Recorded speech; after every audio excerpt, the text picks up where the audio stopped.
Nandito ako ngayon upang mag-file ng criminal and administrative action case against the former governor of Sorsogon and now Senator Francis Chis Escudero.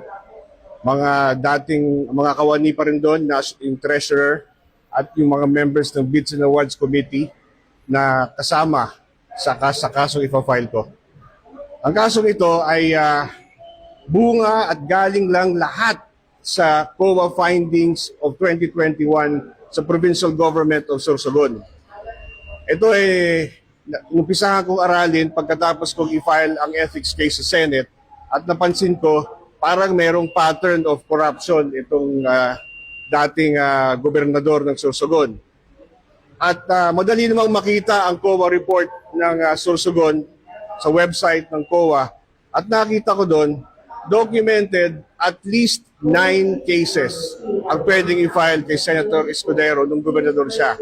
Nakita ng COA mismo na mayroong 2 contractor lang ang gumagawa sa Sorsogon. Papalit-palit lang sila sa 40 projects at nagkakahalaga ng mga 128 million pesos.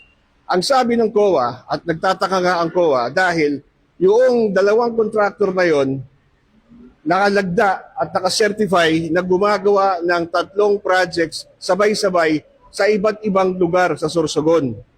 Ang sabi ng COA, hindi maaari na ang isang tao, halimbawa, isang engineer ng contractor doon, nakalista sa 3 projects sabay-sabay, isang engineer lang. Yung mga equipment na ginagamit daw sa mga project na yan, ay nakalista rin na gumagawa sa 3 projects, 3 lugar sa Sorsogon, sabay-sabay.